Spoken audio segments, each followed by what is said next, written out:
आज की क्लास में हम बायोटेक्नोलॉजी के चैप्टर को आगे कंटिन्यू कर रहे हैं। लास्ट लेक्चर में हमने लास्ट में पढ़ा था conceptual development of the principle of genetic engineering. अब नेक्स्ट क्वेश्चन आता है, what is the fate of a DNA piece which is transferred into an alien organism. बेटा सबसे पहले तो आप ये समझने की कोशिश करो कि एलियन ऑर्गेनिज्म हम किसको कहते हैं। कई बार एलियन वर्ड हम डीएनए के सेगमेंट के लिए भी यूज़ कर लेते हैं, एलियन डीएनए, फॉरेन डीएनए। क्योंकि बायोटेक्नोलॉजी में हम क्या करते हैं, एक इंडिविजुअल का एक पर्टिकुलर जीन दूसरे इंडिविजुअल के जीनोम में ट्रांसफ़र करते हैं। उस पर्टिकुलर जीन को हम कहते हैं बेटा डिजायर्ड जीन, और वो जो ऑर्गेनिज्म है जिसके अंदर हम उस डिजायर्ड जीन को ट्रांसफ़र करेंगे उसके लिए हम वर्ड यूज़ करते हैं होस्ट। क्या वर्ड यूज़ करते हैं? होस्ट। ठीक है, तो ये चीज़ आपको ध्यान रखनी है।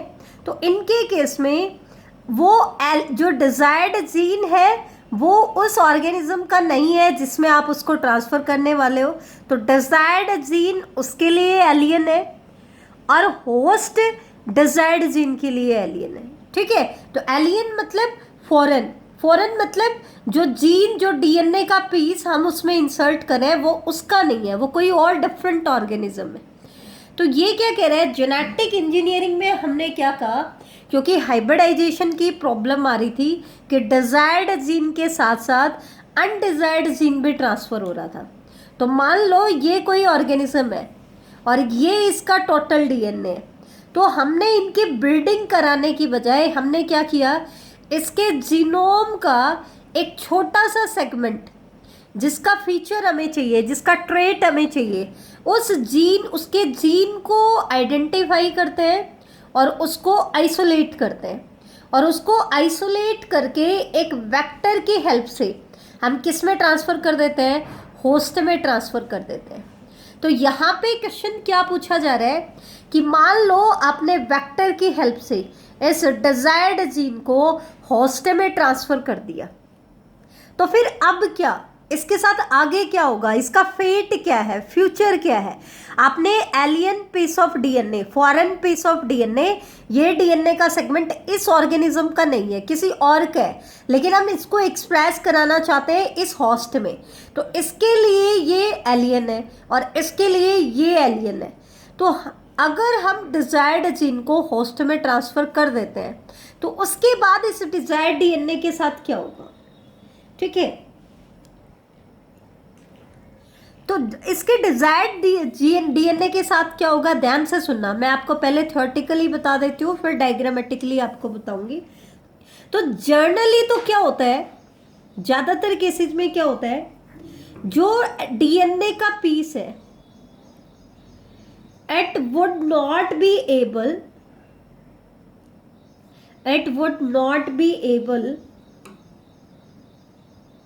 to multiply itself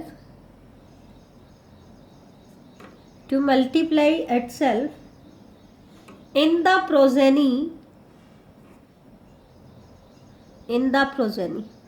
मतलब ये प्रोजेनीज में अपने आप को मल्टीप्लाई नहीं कर सकता है, मतलब इसकी बॉडी में जाकर के ये अपनी मल्टीपल कॉपीज नहीं बना पाता है, तो प्रोजेनी में भी ट्रांसफर नहीं हो पाता है। ठीक है, ज़्यादातर तो ये होता है। इसीलिए मैंने कहा था कि मॉलिक्यूलर लेवल पे जब भी हम काम करते हैं तो हमेशा हम पीसीआर की हेल्प लेते हैं।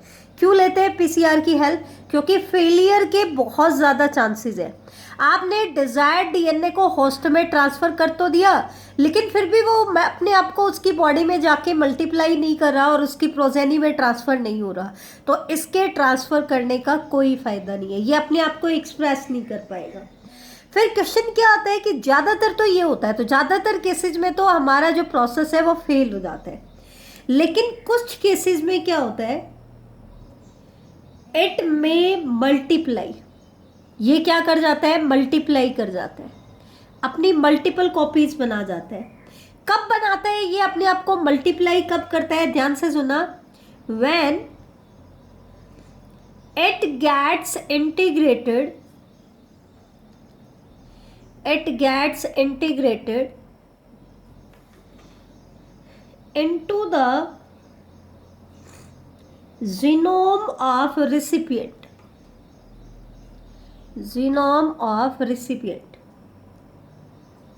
and now get inherited along with the host DNA.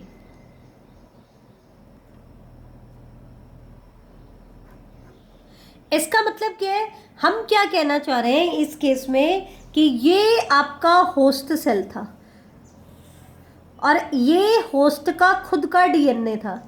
हम कह रहे हैं कि अगर ये एलियन पीस ऑफ डीएनए इसके होस्ट के डीएनए के साथ इंटीग्रेट कर जाए, उसके साथ बाइंड अप हो जाए, तो क्या होगा, जब ये होस्ट अपने जीनोम को मल्टीप्लाई करेगा, जैसे इसको रेप्लिकेट करेगा, तो साथ में किसका रेप्लिकेशन हो जाएगा, आपके डिजायर्ड डीएनए का भी रेप्लिकेशन हो जाएगा। फिर ये क्या करता है, प्रोजेनी बनाएगा, क्योंकि पहले डीएनए का रेप्लिकेशन होता है फिर सेल डिवीजन होता है। तो ये क्या करता है, ये अपनी एक कॉपी एक प्रोजेनी को दे देता है और दूसरी कॉपी दूसरी प्रोजेनी को दे देता है। तो जब ये ऐसा करेगा, तो क्योंकि इसके साथ हमने फॉरेन डीएनए को इंसर्ट कराया था, तो वो भी क्या हो जाएगा बेटा, प्रोजेनी में इनहेरिट हो जाएगा। तो देखो, अगर ये एलियन पीस ऑफ डीएनए इसके होस्ट डीएनए में इंटीग्रेट हो जाता है, तो ही ये क्या करेगा, अपने आप को मल्टीप्लाई करेगा और प्रोजेनी में ट्रांसफर होगा।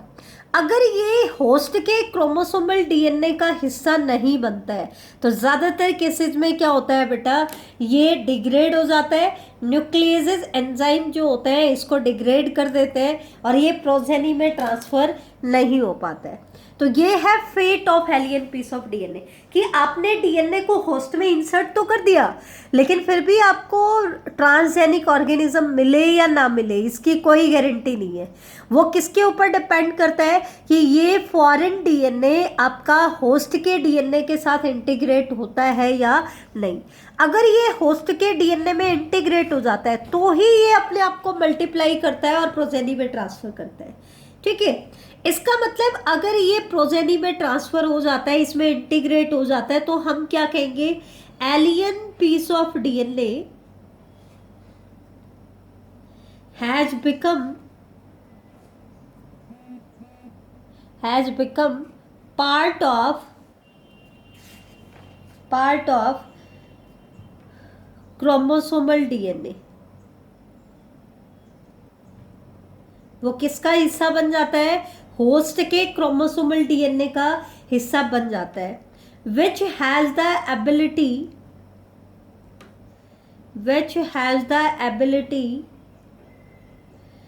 to replicate due to ORI, जिसके पास एबिलिटी होती है रेप्लिकेशन की, क्योंकि इसके पास खुद का ओराई होता है।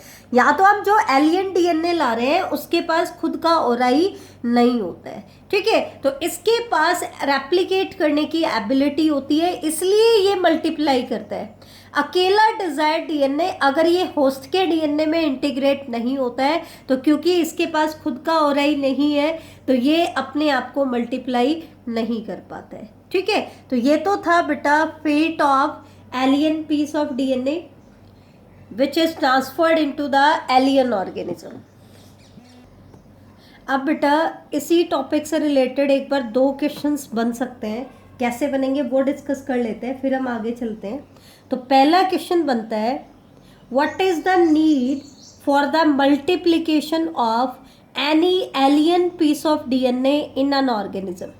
अगर आप ये चाहते हो कि आपका कोई भी एलियन पीस ऑफ डीएनए किसी ऑर्गेनिज्म में एंटर करने के बाद मल्टीप्लाई करे, तो इसके लिए क्या चाहिए, तो इसके लिए हमें क्या चाहिए कि it should be a part of chromosome, ये उस क्रोमोसोम का हिस्सा बने which has a specific sequence a specific sequence known as ओराई, ये उस क्रोमोसोम का हिस्सा बने या उस क्रोमोसोमल डीएनए का हिस्सा बने जिसके पास ओराई होता है। क्योंकि डिजायर्ड जीन आप लेके आ रहे हो तो आप डीएनए का एक छोटा सा फ्रेगमेंट लेके आ रहे हो। रेप्लिकेशन में आपने पढ़ा कि छोटे से डीएनए फ्रेगमेंट के पास खुद का ओराई नहीं होता है, और रेप्लिकेशन करने के लिए ओराई चाहिए, मल्टीपल कॉपीज बनाने के लिए क्या चाहिए, ओराई चाहिए। या फिर सेम क्वेश्चन कैसे भी पूछ सकते हैं बेटा, when alien piece of DNA can replicate and multiply itself in the host organism, कोई भी alien piece of DNA host organism में जाकर के अपने आप को रेप्लिकेट या मल्टीप्लाई कब करेगा, तो कब करेगा, when alien DNA is linked to ORI, when alien DNA is linked to ORI, जब आपका एलियन डीएनए किससे लिंक्ड हो जाएगा, किसी ओराई कंटेनिंग डीएनए से लिंक्ड हो जाएगा, उस केस में आपका वो क्या करेगा, रेप्लिकेट करेगा। अब यहाँ पर हमने क्या देखा कि जैसे ही होस्ट की बॉडी में आपका जो एलियन पीस ऑफ डीएनए है वो उसके क्रोमोसोमल डीएनए का हिस्सा बन जाता है, तो वो अपने आप को रेप्लिकेट करेगा। रेप्लिकेट करेगा मतलब मल्टीपल कॉपीज बनाएगा और फिर प्रोजेनी में इंसर्ट होता है, ऐसा ही होता है ना। तो यहाँ पे एक वर्ड निकल के आता है क्लोनिंग। तो what do you mean by cloning, तो ये और देख लो। तो क्लोनिंग क्या है, making multiple identical copies, multiple identical copies of any template DNA, किसी भी टेम्पलेट डीएनए की मल्टीपल आइडेंटिकल कॉपीज को बनाना बायोटेक्नोलॉजी में क्या कहलाता है, क्लोनिंग। वैसे तो एक क्लोनिंग वर्ड होता है पूरे ऑर्गेनिज्म की क्लोनिंग करना, उसके जैसे और ऑर्गेनिज्म बनाना, लेकिन बायोटेक में क्लोनिंग का मतलब क्या है, कोई भी टेम्पलेट डीएनए आपके पास है तो उसी टेम्पलेट डीएनए की मल्टीपल आइडेंटिकल कॉपीज बनाना, ये क्या कहलाता है बेटा, क्लोनिंग कहलाता है। ठीक है, तो ये था अभी जो हमने पहला क्वेश्चन डिस्कस किया। इससे आगे हम नेक्स्ट क्लास में डिस्कस करेंगे।